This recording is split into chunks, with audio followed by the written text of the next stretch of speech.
Salamat mga Lodi sa mga comment at likes ninyo. At ito na po ang unang 5 nag-comment, sina Lodi Mark Kian Virtudoso Alicer, at Lodi Juheri Aguilar, Lodi Teteng Matigas, Lodi Jesus Del Monte, at Lodi Manuel Lungan. Maraming salamat po sa inyong lahat. Ika-180 kabanata sa pagpapatuloy. Makikita ang Heavenly Demon Sect. Na sinabi ni blood-rushing transcending demon kay Chowon na nasaan na ang Heavenly Demon ngayon. Tumugon ito at sinabi na nasa labas siya, direktang nagmamasid sa dynamics ng mga alyadong puwersa ng mga righteous at evil. Lumingon ito ng tingin kay Chowon at sinabi na ganun ba? May gusto akong sabihin sa iyo ng pribado, kaya sumunod ka sa akin. Tumugon ito na okay, sige. Pumasok sila sa isang silid at sinabi sa kanya ni blood-rushing transcending demon na Chowon. Sa tingin mo ba ang ginawa ko ay isang pagkakamali sa paningin ng Heavenly Demon? Dagdag pa nito na lumingon ng tingin sa kanya na tungkol sa paglipol ko sa pamilya Paeng ng Hebei. Tumugon sa kanya si Chowon at sinabi na paumanhin. Ano? Paano maglalakas loob ang isang katulad ko na? Nang biglang tinutukan siya nito ng kanyang espada at sinabi na sagutin daw niya siya ng tapat. At kung hindi daw niya ito sasagutin, papatayin daw niya siya dito. Nanginginig si Chowon at pinagpapawisan at sinabi sa kanya na dahil sinabi ng Heavenly Demon na huwag tayong mag-provoke ng alyadong puwersa ng righteous at evil. Ang blood-rushing transcending demon ay nagkamali. Makikita ang mata nito at sinabi na tulad daw ng kanyang naiisip. Winasiwas niya ang kanyang espada dahilan ng pagkapunit-punit ng damit ni Chowon. At sinabi pa nito sa kanya na ikaw lang ang lingkod na pinakagusto ng Heavenly Demon. Ang lapastanganin ka ang siyang lubos na magpapagalit sa kanya. Habang tinakpan ang kanyang hubad na katawan sinabi nito sa kanya na blood-rushing transcending demon. Kung gagawin mo ito, na mabilis siyang hinawakan nito sa ulo dahilan ng hindi niya na ituloy ang pagsasalita. At sinabi sa kanya na dahil pinahiya niyo ako ng Heavenly Demon. Makikita ang muka nila na nakangiti na parang demonyo ito na sinabi pa na ipapadala kita sa impyerno. Na umiiyak namang natatakot si Chowon. At pagkatapos noon ang balita ay umabot. Sa kasintahan ni Sihion, ang kapitan ng Blood Heaven Asura Squadron, Hui Jegang. At sinabi nito na ano? Ano ang sabi mo? Nagtaksil ang pangalawang pinuno. Tumugon ito at sinabi sa kanya na oo. Ang blood-rushing transcending demon ay nirape si Chowon at nagdulot ng malaking pinsala sa kanya. Napatayo si Hui Jegang nang marinig ang ulat ng kanyang tauhan. At sinabi na blood-rushing transcending demon. Papatayin ko ang hayop na yon. Dagdag pa nang naguulat sa kanya na si Chowon ay walang masabi dahil sa gulat, kaya hindi ko siya direktang matanong. Sa sulat na iniwan ng blood-rushing transcending demon sa lingkod, sumulat siya ng sumpa sa Heavenly Demon. Naiinis na sinabi ni Hui Jegang na ang walang hiya na ito. At sinabi pa niya na mula nang maipagkasundo ako sa Heavenly Demon. Araw-araw akong nagsumikap para kay Sihion, para sa kaligayahan ng Heavenly Demon. Pero si Sihion ni minsan ay hindi man lang ako nginitian. Siya ay ngumingiti lamang kay Chowon, ang kanyang tagapaglingkod kapag silang dalawa lamang ang magkasama. Nakaramdam ako ng hiya na hindi ko napangiti si Sihion, pero gayunpaman, nagpapasalamat pa rin ako kay Chowon na nagpapangiti kay Sihion. At nilapastangan niya si Chowon, ang nag-iisang bata na pinakamalapit kay Sihion. At pagkatapos sinigaw niya na tipunin agad ang tracking team. Makikita ang kanyang manor at sinabi pa niyang sinigaw na sisiguraduhin kong mahahanap ko ang hayop na yon at papatayin ko siya. At mabilis na kumilos ang mga ito. Habang sinasabi ni Hui Jegang sa kanyang sarili na hayop ka. Paano mo nagawang ipagkanulo ang iyong Panginoon? Hindi kita paliligtasin ng buhay. Makikita ang Heavenly Demon Manor at may sumisigaw na ang Heavenly Demon Yu bumalik na. Mabilis na sinalubong siya nito at sinabi na Heavenly Demon. Ang vice leader na si blood-rushing transcending demon. Natumugon sa kanya si Lady Yeon na ano ang nangyayari at ang ingay-ingay. Sinabi nito sa kanya na ipinagkanulo kanya at nagdulot ng malaking pinsala kay Chowon.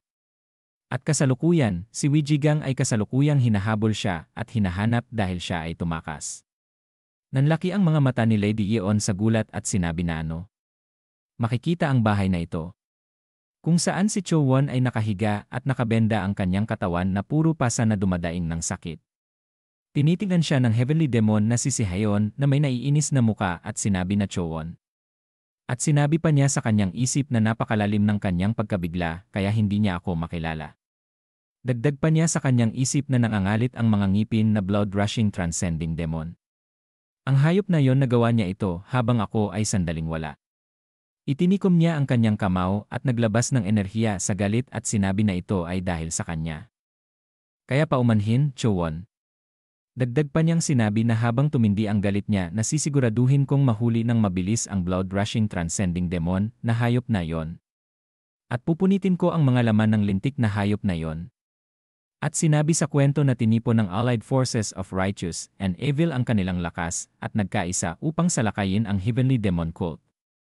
At habang unti-unting kumalat ang balita tungkol sa kaligtasan at pagbabalik ni Wumuon sa buong Gangho, nagpadala ang Allied Forces of Righteous and Evil ng isang sugo sa pamilya Baek upang anyayahan siya.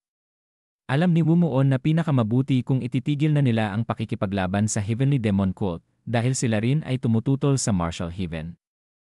Gayunpaman, wala siyang magandang damdamin sa Heavenly Demon Cult sa una pa lang. Alam niya na sangkot sila sa mga kakaibang pangyayari na humantong sa pagkamatay ni Sihayon. Gusto man nilang protektahan siya o hindi, hindi na mahalaga iyon. Ang katotohanan ay namumuhay siya ng mapayapa, at ang pagkagambala ng Heavenly Demon Cult ay nagresulta hindi lamang sa kanyang kamatayan kundi pati na rin sa kamatayan ng Palm Martial Emperor at ng Wicked Spear Demon. Bukod pa rito, ang pamilyang Paeng ng Hebei ay winasak ng kulto ng lakas ng makalangit na demonyo, at kahit si Paeng Chionho ay pinatay, kaya lalo pang lumala ang kanyang masamang nararamdaman sa kanila. Sinabi pa niya sa isip na sa tingin ko dapat akong pumunta at alamin kung paano ang mga bagay-bagay. At naisip ni Wumuon kung sino ang kanyang dadalhin sa Justice Coalition.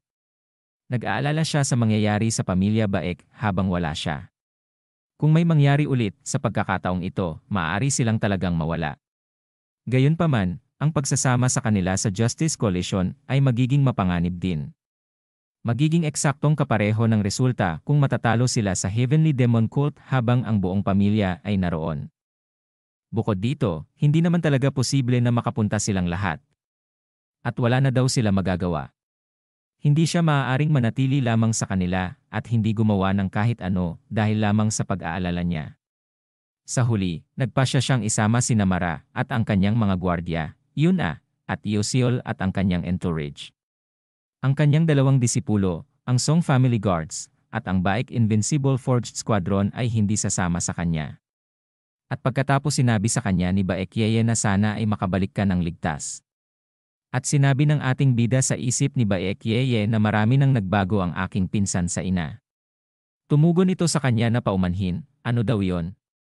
Sinabi pa ng ating bida sa isip ni Baek Yeye na makikita ang pamilya ni Baek Heryong na tila nagbago ng malaki si Pinsan Heryong.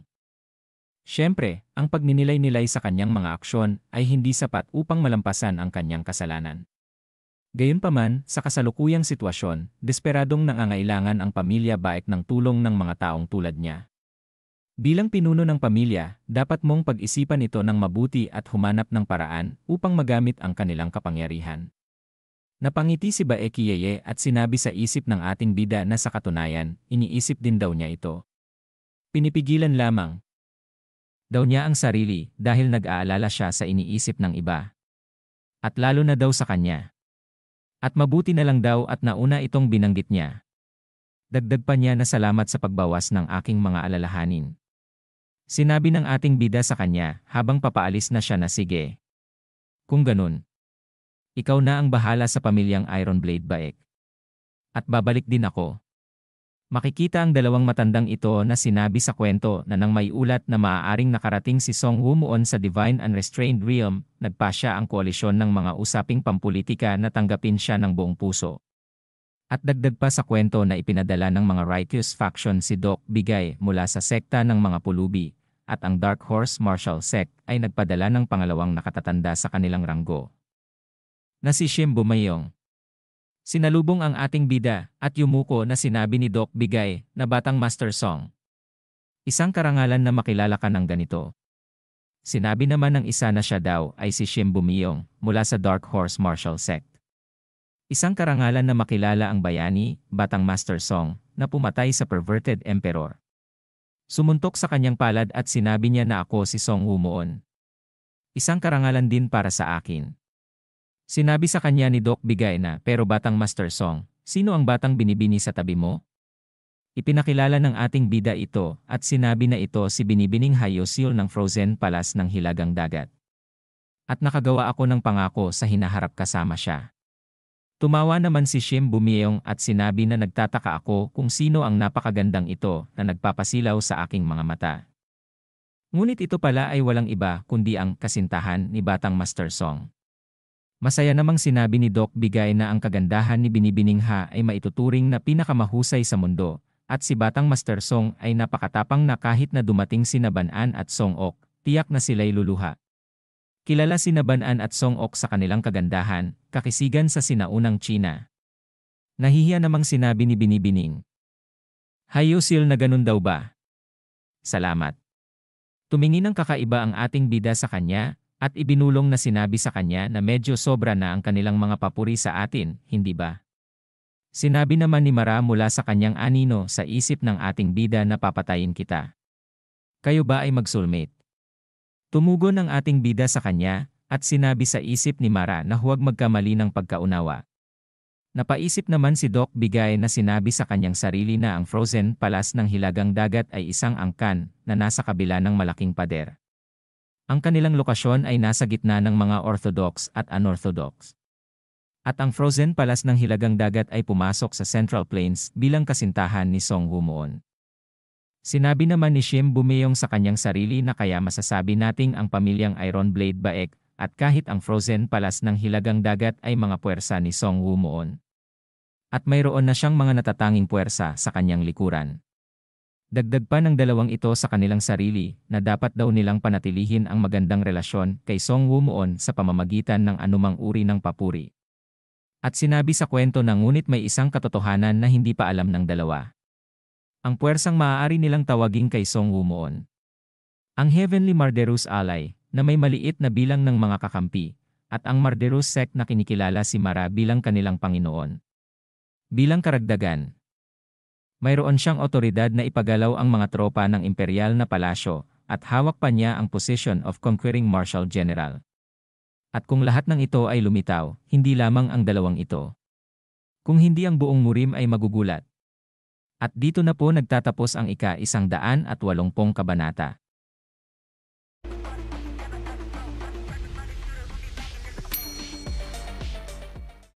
Ika-181 kabanata sa pagpapatuloy.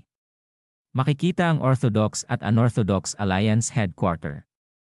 At matapos ang kanilang pagbati, ginabayan ng dalawang elder si Woo-moon at ang kanyang partido patungo sa pangunahing kampo ng Allied Forces of Orthodox at Unorthodox. At sinabi sa kanya ni Doc Bigay na ito ang pangunahing gusali ng alyansang Orthodox at Unorthodox. Tara, pasok tayo. Nang mga sandaling iyon, biglang may narinig si Woo-moon. Mabilis na nawawala ang ating bida, sinabi nito na sandali parang may nangyayari. Nang mga sandaling iyon, nakatanggap si Hyeosil ng voice transmission mula kay Woo-moon. At sinabi na mauuna na ako, kaya pumunta ka sa lugar na ipapatawag kita. At nagulat siya na napasabi sa kanyang isip na Jeje's sound transmission. Jeje ay isang tawag na ginagamit ng isang babae upang tawagin ang nakatatandang kapatid na lalaki o ang lalaking iniibig niya. At biglang nawala si Woo-moon sa paningin nila. Dahil hindi maaaring mawala na lamang ang isang tao, isang bagay lamang ang ibig sabihin nito. Si Song Woo-moon ay may sapat na bilis kaya hindi makasabay ang kanilang mga mata sa kanyang paggalaw. At napasabi ang dalawang elder na totoo nga bang paragon siya tulad ng mga chismis. At pagkatapos makikita ang gilid ng bahay, may sumisigaw na dito po kayo dumaan, lahat. Mauuna na ako, kaya sundan niyo ako. Habang mabilis na tumatakbo si blood-rushing transcending demon, sinasabi nito na nakakabwisit. Ang mga lintik na blood heavenly demigod na mga bastardo. Sino ang mag-akalang ang God Regiment ay makakahabol ng ganito kabilis? Biglang lumitaw si Woo-moon sa harapan nito at sinabi niya na hindi ka miyembro ng Heavenly Martial Sect, kundi ng Heavenly Demonic Cult, ano? Dagdag pa niya na sa palagay ko. Ang lugar na ito ay nasa ilalim ng jurisdiksyon ng Orthodox at Unorthodox Alliance. Nagulat ito at napasabi sa kanyang isip na ang lintek na ito ay siguradong miyembro ng Orthodox sect. At napakalakas pa. Lumuhod sa kanyang harapan ito at sinabi na ako ang pangalawang pinuno ng Heavenly Demonic Cult, ang blood-rushing transcending demon. Sinabi pa nitong nakapikit na ako ay labis na nahihiya sa aking nakaraan na paglusong sa kasamaan at di makabayan ng mga gawa. Nais kong bumalik sa righteous na daan, kaya't pakiusap, tulungan niyo ako. Napalingon ito ng mabilis na padating si Hui Jigang. Na sinisigaw na blood-rushing transcending demon, ikaw na hayop ka. At nagulat ito nang makita niya ang ating bida at sinabi sa kanyang sarili na sandali, ang bastardong iyon ay si. Napasabi naman ang ating bida na matagal-tagal na rin. At napasabi si Hui Jigang sa kanyang isip na buhay pa ang lintik na yon. Ang isa na pinapangarap ni si Hayon. Si Song Woo-moon. Tiningnan ni Hui Jigang si Woo-moon nang hindi makapaniwala, pagkatapos ay tumigas ang kanyang mukha. At pagkatapos sinabi nito sa ating bida na nakakahiya na buhay ka pa. Nainis ang ating bida at tinanong na sinabi sa kanya na bakit nakakahiya na buhay pa ako. Makikita ang muka nitong nangangalit na nakatingin sa ating bida at sinabi sa kanyang isip na dahil buhay pa ang lintik na yon, mas lalo pang magiging balisa si Hyun bilang heavenly demon. At siya ay isang tao na magiging asawa ko. Dagdag pa niya sa kanyang isip na makikita na naiisip niya si Hyun na kaya't ikaw na labis na namimiss ni si Hyun. Dapat na mamatay dito. Nakatingin sa ating bida si Hui Jigang habang siya ay nagtataka na sinabi pa nito sa kanyang isip na gayon paman. Mapanganib na umatake sa kanya nang walang ingat ngayon. Kailangan kong galitin siya upang makakuha ng bentahe. At sinabi sa kanya nito na Song Woo-moon. Alam mo ba na ang taong tinawag mong junior sister ay buhay pa? Nagulat ang ating bida sa kanyang narinig at napasabi na ano? Ang tinutukoy daw ba niya ay si Hyun? Tumingin ito sa kanya ng seryoso at sinabi na tama ka. Si Hyun. Buhay pa siya. Gumuhit ang alon sa ulo ni Woo-moon. Para bang tinamaan siya sa ulo ng isang mabigat na bato. At sinabi sa kanyang isip na imposible. Si Hyun buhay pa hanggang ngayon? Ito ay isang posibilidad na hindi niya pa naisip. At naiintindihan na siya ay magugulat na marinig ang ganoong bagay ng napakabilis. At mabilis na sumugod si Hui Jigang habang sinasabi niya sa kanyang sarili na tulad ng inaasahan, siya ay naguguluhan. Ngayon, na makikita ang ating bida na tila wala sa kanyang sarili. Kahit na ganun mabilis niya lang hinawi ng kanyang espada ang ginawa nitong pag-atake. Sinabi ni Hui Jigang sa kanyang sarili na kaya't hindi siya susuko nang hindi lumalaban ha. Ang lintik na ito ay tiyak na nasa absolute level din. Sinabi pa nito habang nagpapalitan sila ng pag-atake ng espada na hayaan mong sabihin ko ang isa pang katotohanan. Sinabi sa kanya nito na makikita ang kanilang muka na ang iyong junior sister ay nangako na pakasalan ako sa loob ng 1 taon. Na mas nagulat pa ang ating bida sa kanyang narinig at sinabi sa kanyang isip na si Hyun at Hui Jigang. Nakatingin si blood-rushing transcending demon sa kanila sinasabi na kaya't ang lintek na yon ay si Song Woo-moon. Ngayon, kailangan kong tumakas ng mabilis. Na sinabi naman ni Hyuseol na mabilis na parating na doon daw. Sinabi naman ni Doc Bigay na sandali. Hindi daw ba't ang taong iyon ay ang vice leader ng Heavenly Demonic Cult? Lumingon sa kanila ito at sinabi na tama daw sila. Siya nga daw ay ang blood-rushing transcending demon. Dagdag pa nito na nagsisisi sa mga kasamaan na ginawa ko sa nakaraan, nagpasya akong talikuran ang demonyong daan upang hanapin ang liwanag. Pakiusap, dalhin niyo ako sa alyansang Orthodox at Unorthodox Alliance. At sinabi sa kwento na ang Beggar Sect ay kilala sa kanilang kakayahang gamitin ang impormasyon bilang sandata. Kaya't si Doc Bigay ang pinakamabilis na nakaunawa kung gaano kalaki ang magiging tulong nito sa alyansang Orthodox at Unorthodox Alliance kung totoo ang sinabi ng blood-rushing transcending demon. At sinabi sa kanya ng elder na siya daw ay si Doc Bigay ng Beggar Sect. Dagdag pa niya na siya daw ba ay nagsasabi ng totoo. At mabilis itong tumugon na siyempre daw naman. Kung hindi mo ako paniwalaan, pakiusap, arestuhin mo ako. At napasabi sa kanyang isip si Doc Bigay na mahalagang bumuo ng pagkakaibigan kay Song Woo-moon. Pero ang pagdadala sa blood-rushing transcending demon ay isang pagkakataon upang makapag-ipon ng mas malaking gantimpala. At pagkatapos sinabi niya na okay sige. Tara na.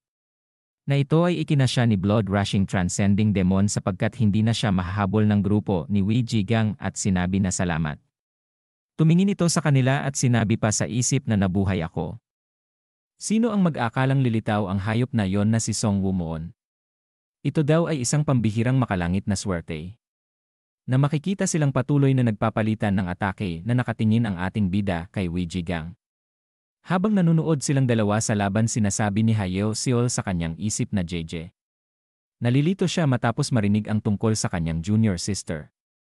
Gumamit ng sound transmission si Mara sa ating bida at sinabi sa kanya na huwag kang madaling mag-alinlangan. Maaaring kasinungalingan lang yan para galitin ka, Wumoon. At napasabi sa kanyang isip ang ating bida na tama daw iyon. Bakit hindi ko naisip na maaaring kasinungalingan ito? Ito daw ba ay dahil masyado pang mahina ang puso niya? Nangangalit ang mga ngipin ng ating bida at sinabi pa sa kanyang isip na paano siya nangahas na galitin ako. At insultuhin ang namayapa kong junior sister sa pamamagitan ng pagbanggit sa kanya. Pagkatapos mapagtanto ng ating bida kunilos siya ng parang kidlat sa bilis. At winasiwas ang kanyang espada. Kay Wei Jigang na ito ay napaaray sa sakit. Na makikita ang kamay nito ay lumipad sa hangin. Mabilis niya itong hinawakan at napaupo sinabi na buwisit ka. Ang lintik na ito. At sinabi pa sa kanyang sarili na ang hayop na ito gaano daw siya naging malakas. Tinutukan ng espada ng ating bida si Wei Jigang at sinabi na pagsisisihan mo ang panlalait sa akin at sa junior sister ko. Tumugon ito na nangangalit ang mga ngipin at sinabi sa kanya na okay. Marahil gusto mo akong patayin para pagtakpan ang iyong dalamhati. Ngumiti ito at sinabi pa na ang junior sister mo na inisip mong nagmamahal sa iyo ay nagtaksil sa iyo at nakipag-engage sa akin. Gaano kasakit yan? Mas lalong nagalit ang ating bida at sinabi na tumigil na daw siya sa pagsasalita ng kabobohan. Ang kanyang junior sister daw ay patay na. Sinigaw nito na hindi. Siya ay muling nabuhay at naging aming heavenly demon. Alam mo ba ang aming heavenly demonic cult ay mayroon ng isang bagong heavenly demon? Di ba? Makikita ang muka ng ating bida na nagulantang sa kanyang narinig at sinabi pa sa kanya nito na ang iyong junior sister ang aking lord at ang aking kasintahan. At napasabi siya sa kanyang isip at naalala ang mga pangyayari na heavenly demon. Noong panahong iyon, si Hyun ay sumisipsip ng demonyong ki ng heavenly demonic cult. At ginamit pa niya ang mga demonyong sining mula sa heavenly demonic cult na hindi niya kailanman natutunan. Dagdag pa niya na sinasabing bago siya mamatay, ipapasa ng makalangit na demonyo ang lahat ng kanyang demonyong sining sa kanyang mga tagapagmana. Lahat ay sumusuporta sa kwento ni Wei Jigang bilang katotohanan. Makikita ang kanyang mata sinabi pa niya na, pero sino ang mag-aakalang ang bagong makalangit na demonyo ay magiging si Hyun ang aking junior sister. Nanginginig ang kanyang pagkapit sa kanyang espada at sinabi na bakit kaya nakipag-engage ang nakababatang kapatid na babae sa iyo. Sumagot ito at sinabi na mula sa simula, hindi kailanman nagmahal sa iyo ang aking Panginoon. Nagkunwari lang siyang nagmamahal sa iyo dahil mabuti ang pagtrato mo sa kanya. Dagdag pa nito na makikita ang ating bida na hindi makapaniwala sa kasinungalingan ni Wei Jigang na marahil ginawa niya yan dahil sa iyong malakas na martial arts at sa iyong likuran bilang apo ng Palm Emperor. Dagdag pa niya na mabilis na susugod ito na iyan ang sinabi sa akin ng aking Panginoon. Ang tanging taong tunay na minahal niya sa buhay ay ako, si Wei Jigang. Napapikit ang ating bida at sinabi na si Hyun. At naalala pa niya ang magandang mga ngiti nito sa kanya. At sinabi sa isip na tama. Kung talagang mahal ni si Hyun si Wei Jigang at masaya siya. Taos puso kong maipagdiriwang ang kaligayahan ni si Hyun. Humawak sa kanyang dibdib at sinabi pa sa kanyang isip ng ngunit. Bakit? Ang puso ko ay nasasaktan at nandyan itong pakiramdam ng pagkabigo. Dagdag pa niya na sa tingin ko hindi magiging masaya si Hyun. At dito na po nagtatapos ang ika-181 kabanata.